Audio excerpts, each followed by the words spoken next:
Hi friends, எல்லோரும் எப்படி இருக்கீங்க? நல்லா இருப்பீங்கன்னு நம்புகிறேன். ஸோ இன்றைக்கி பார்த்தீங்கன்னா ஒரு வ்ளாக் தாங்க பண்ண போகிறோம். ஸோ என்ன வ்ளாக்னு பார்க்குறதுக்கு முன்னாடி இப்போ தான் நம்ம சேனலை ஃபஸ்ட் டைம் பார்க்குறீங்கன்னா மறக்காமல் சப்ஸ்கிரைப் பண்ணி வச்சுக்கோங்க.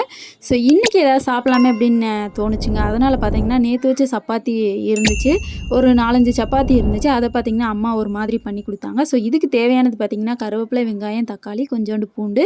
ஃபஸ்ட்டு பார்த்திங்கன்னா நம்ம சப்பாத்தி வச்சுருந்தோம்ல, அதை ஃபுல்லு குட்டி குட்டியாக பிச்சு வச்சுக்கோங்க. ஸோ அதுக்கடுத்து பார்த்திங்கன்னா அடுப்பு பற்ற வச்சு கடாயை வச்சுக்கோங்க.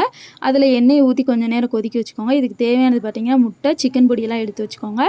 ஸோ ஃபஸ்ட்டு பார்த்திங்கன்னா எண்ணெய் கொதிச்சதுக்கப்புறம் கடுகு கொஞ்சோண்டு போட்டு அது பொரிஞ்சு வந்ததுக்கப்புறம் பார்த்திங்கன்னா கருவேப்பிலை போட்டுருங்க. ஸோ அப்புறம் பார்த்திங்கன்னா கொஞ்சோண்டு வெள்ளைப்பூடை போட்டு நல்லா வதக்கி விட்டுட்டு நம்ம வச்சுருந்தோம்ல வெங்காயம், ஸோ அதையும் போட்டுக்கோங்க. அதையும் போட்டு நல்லா வதக்கி விட்டுக்கோங்க.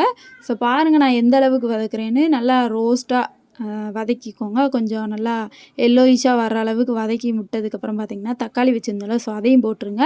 போட்டு அதையும் போட்டு நல்லா வதக்கி எடுத்துக்கோங்க. ஸோ நல்லா கொஞ்சம் ஜூஸியாக வர்ற அளவுக்கு வதக்கி எடுத்துக்கிட்டிங்கன்னா சூப்பராக இருக்கும் அதுக்கு சாப்பிடும்போது. ஸோ நாங்களும் நல்லா வதக்கி எடுத்துக்கிட்டாச்சு. நல்லா குத்தி குத்தி வதக்கி எடுங்க. பாருங்கள் எங்கள் மம்மி எப்படி குத்துவாங்கன்னு. ஸோ லைட்டாக குத்தின்னு எடுத்திங்கன்னா அந்த இதில் உள்ள தண்ணியெல்லாம் அப்படியே இறங்கிரும். அது டேஸ்ட்டாக இருக்கும். ஸோ பார்த்துக்கோங்க. நாங்கள் 2 பேர் தான் சமைச்சிக்கிட்டு இருந்தோம். நான் வீடியோ எடுத்துகிட்டு இருந்தேன், எங்கள் மம்மி சமைச்சிட்டு இருந்தாங்க. ஸோ நல்லா குத்தி அதுவும் இதாகிடுச்சு. அடுத்து பார்த்திங்கன்னா நம்ம சிக்கன் பொடி வச்சுருந்தோம்ல, ஸோ அந்த இதுலேயே உப்பும் இருக்கும். அதனால தான் நான் உப்பு போடலை. பார்த்துக்கோங்க. இப்படி நல்லா சிக்கன் பொடியை போட்டு நல்லா அந்த பச்சை வாசனை போகிற அளவு நல்லா வதக்கி விட்டுக்கோங்க.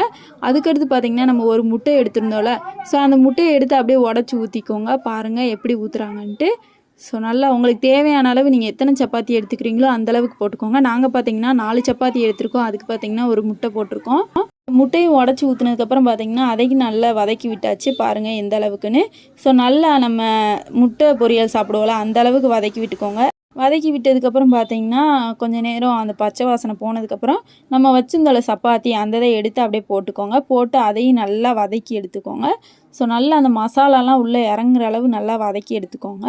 ஸோ அதுக்கடுத்து உங்கள் வீட்டில் சால்னா இல்லைன்னா இந்த கறி குழம்பு இந்த மாதிரி ஏதாவது வச்சுருப்பீங்கள்ல, ஸோ அப்படி இருந்துச்சுன்னா அதையும் ஊற்றிக்கிட்டிங்கன்னா செம்ம டேஸ்ட்டாக இருக்கும். ஸோ எங்கள் வீட்டில் பார்த்திங்கன்னா சால்னா நாங்கள் வச்சுருந்தோம். புரோட்டா வாங்கினதுக்கு பார்த்திங்கன்னா சால்னா கொடுத்துருந்தாங்க. ஸோ அந்த சால்னாவை தான் நான் ஊற்றிட்டுருக்கேன் நான்.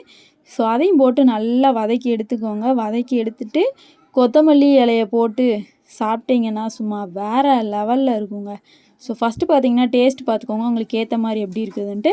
அப்படியே வதக்கி விட்டதுக்கப்புறம் பார்த்திங்கன்னா எங்கள் மம்மி பார்த்திங்கன்னா கொத்தமல்லி இருக்குல்ல, ஸோ அதையும் எடுத்து போட ஆரம்பிச்சிட்டாங்க. ஸோ அவ்வளோதான், ஈஸியான சப்பாத்தி குத்து பரோட்டா ரெடி ஆயிடுச்சு. ஸோ வீட்டில் கண்டிப்பாக ட்ரை பண்ணி சாப்பிட்டு பாருங்கள். வேறு லெவலில் இருக்கும், செம்ம டேஸ்ட்டாகவும் இருக்கும். ஸோ நாங்கள் ஈவினிங் டைமில் இந்த மாதிரி இல்லைன்னா மார்னிங் டைமில் செஞ்சு சாப்பிடுவோம். எங்களுக்கு ரொம்ப ரொம்ப பிடிக்கும். அதுவும் சப்பாத்திலாம் போட்டால் இந்த மாதிரி சாப்பிடும்போது எனக்கு ரொம்ப ரொம்ப பிடிக்குங்க.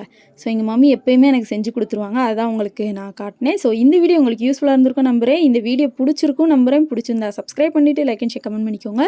ஸோ சப்போர்ட் கொடுங்க. இந்த வீடியோ மாதிரி நிறைய வீடியோ போடுறேன். பாய்.